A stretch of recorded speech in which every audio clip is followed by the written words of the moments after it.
pengen tahu kenapa harus ada corona. Pada awal Allah menciptakan dunia ini beserta isinya termasuk manusia, semuanya itu sungguh amat baik. Tidak ada yang namanya kesedihan, tidak ada namanya penderitaan, tidak ada namanya sakit penyakit. Lalu kenapa sekarang ada penderitaan, ada sakit penyakit?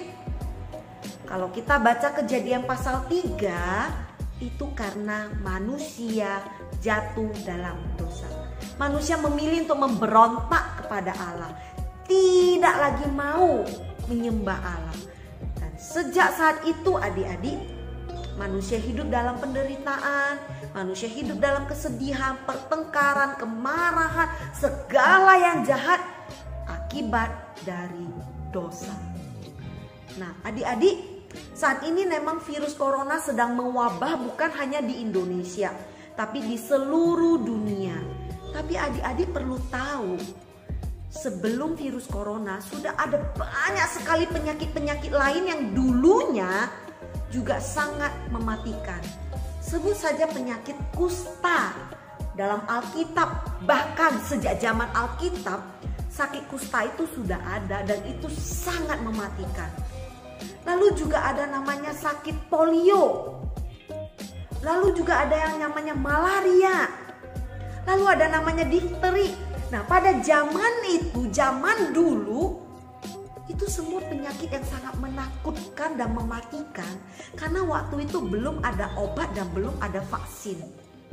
Nah, kalau sekarang orang bilang terkena malaria, ya nggak apa-apa, tinggal minum obat. Lalu supaya nggak kena polio, kita dapatkan vaksin polio. Nah, kita berharap dan kita berdoa, suatu hari nanti secepatnya virus corona ini juga bisa ditemukan obatnya dan ditemukan vaksinnya. Supaya virus corona ini tidak lagi menjadi penyakit yang menakutkan dan mematikan. Kita berdoa, kita minta Tuhan menolong kita. Mengapa Allah mengizinkan virus corona ini? Ya, kita tidak tahu. Tapi kita percaya segala sesuatu yang terjadi yang diizinkan Tuhan itu mendatangkan kebaikan buat kita.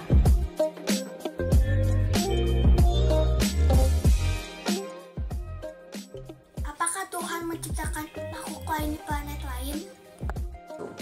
Apakah ada orang yang berkata pernah bertemu alien? Ada, tapi tidak ada bukti yang membuktikan bahwa itu benar-benar terjadi. Lalu ada juga foto-foto tentang piring terbang, tentang makhluk-makhluk bayangan apa. Tapi itu juga tidak bisa membuktikan bahwa alien itu benar-benar ada. Jadi apakah alien itu ada? Tidak tahu. Alkitab juga nggak menyatakan bahwa Allah itu menciptakan makhluk lain di planet lain. Di Alkitab hanya dikatakan bahwa Allah menciptakan dunia ini beserta isinya, manusia di bumi ini.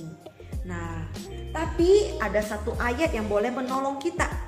Yuk kita buka bersama ya. Ulangan pasal 29 ayat 29. Hal-hal yang tersembunyi ialah bagi Tuhan Allah kita. Tetapi hal-hal yang dinyatakan ialah bagi kita dan bagi anak-anak kita sampai selama-lamanya. Supaya kita melakukan segala perkataan hukum Taurat ini. Jadi memang Alkitab katakan ada hal-hal yang tersembunyi yang Allah tidak nyatakan buat kita. Itu urusannya Allah, termasuk apakah ada makhluk lain di planet lain.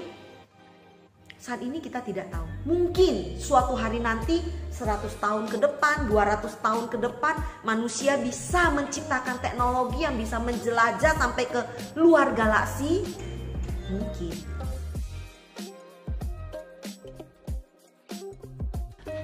Kenapa di dunia ini banyak agama-agama lain selain agama Kristen? Agama itu buatan manusia. Nah, gimana caranya buat agama? Gampang. Jadi misalnya satu orang nih atau beberapa orang kumpul lalu bersepakat kita mau menyembah apa? Caranya bagaimana? Mau di mana?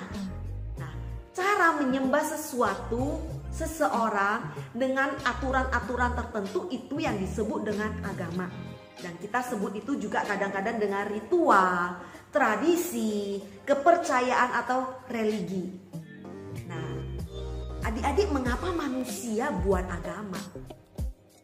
Kita kembali ke penciptaan manusia. Di Kejadian dikatakan bahwa manusia itu diciptakan Tuhan untuk berelasi, untuk berhubungan, untuk menyembah Allah. Tapi ketika manusia memilih untuk berdosa, memberontak kepada Allah, relasi manusia dengan Allah itu terputus. Putus hubungan. Manusia yang berdosa, Allah yang suci, itu tidak bisa bersama-sama. Sejak manusia jatuh dalam dosa, manusia itu tidak bisa lagi datang menyembah Allah yang benar. Tapi di dalam hati manusia itu rindu menyembah Allah. Manusia itu tahu ada satu kuasa yang lebih besar yang menguasai dunia ini dan menguasai hidup manusia. Sehingga ketika manusia melihat sesuatu yang dia anggap itu hebat, misalnya melihat matahari. Wow, matahari itu hebat, memberikan kehangatan, membuat tanaman itu bisa tumbuh. Kalau nggak ada matahari, kita nggak punya makanan, kita nggak bisa hidup. Ayo kita sembah matahari. Nah, makanya sampai hari ini ada agama tertentu yang menyembah matahari karena menganggap matahari itu luar biasa. Lalu mungkin juga ketika ada manusia melihat satu pohon yang sangat besar, yang sudah sangat tua tapi masih kokoh berdiri, ada manusia berkata, "Wih, pohon ini hebat, ayo kita sembah." Akhirnya ada manusia-manusia yang menyembah pohon. Nah, itu asal mula agama. Kristen itu artinya pengikut Kristus. Jadi adik-adik, kalau adik-adik menyebut diri saya orang Kristen, itu bukan sekedar saya beragama Kristen, saya menyembah Allah dengan cara Kristen, bukan. Tapi ketika saya menyebut Kristen, itu artinya apa? Saya pengikut Kristus. Saya mengikuti cara hidup Kristus. Saya mengikuti ajaran Kristus. Itu yang paling penting. Jadi bukan sekedar ritual saya setiap hari Minggu ke gereja, saya setiap hari Minggu memberi persembahan, saya setiap hari Minggu nyanyi-nyanyi puji Tuhan dengan firman Tuhan. Bukan sekedar itu. Dan agama di dunia ini adik-adik ada ratusan agama. Di Indonesia ada 6 agama diakui, tapi di seluruh dunia ada ratusan agama. Lalu apa bedanya Kristen dengan agama-agama itu? Ya, bedanya ya karena Kristen itu pengikut Kristus, mengikuti cara hidup Kristus, mengikuti ajaran Kristus. Jadi adik-adik ingat, ketika kita menjadi orang Kristen, kita bukan sekedar beragama Kristen, tapi kita ini adalah pengikut Kristus. Oke, sampai ketemu lagi di Kompas Iman anak sekolah minggu yang lain.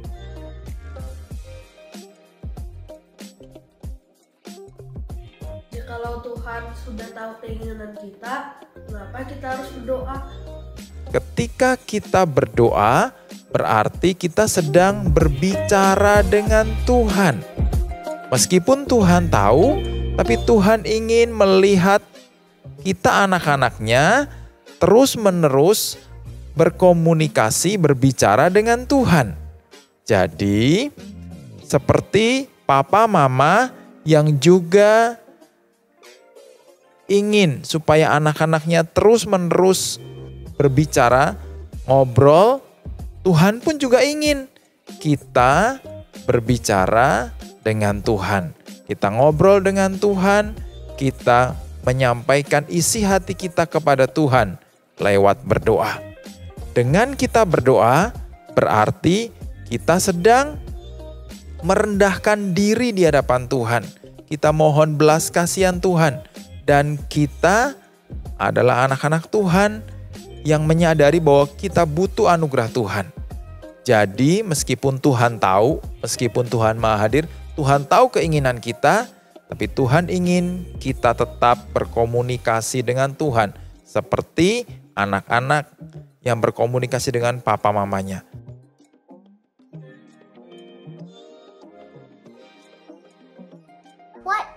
baptism? And why do we need to get baptized? Baptisan merupakan tanda materai anugerah Allah yang menyatakan bahwa kita sudah mengalami karya keselamatan dari Tuhan. Jadi pada saat kita dibaptis, itu merupakan seperti tanda materai yang Tuhan berikan, yang Tuhan perintahkan kepada kita, sehingga kita jelas di hadapan Tuhan dan jemaatnya, kita menjadi anak-anak Tuhan. Ketika kita mengaku bertobat dan beriman kepada Yesus, Tuhan sudah mati di salib untuk menyelamatkan kita. Maka tanda dan materai dari pengakuan iman kita adalah dengan kita memberi diri dibaptis. Ketika adik-adik sudah dibaptis pada saat kecil, maka adik-adik bersyukur karena adik-adik terikat perjanjian dengan Allah. Tapi baptisan tidak menyelamatkan, karena hanya anugerah Allah yang menyelamatkan.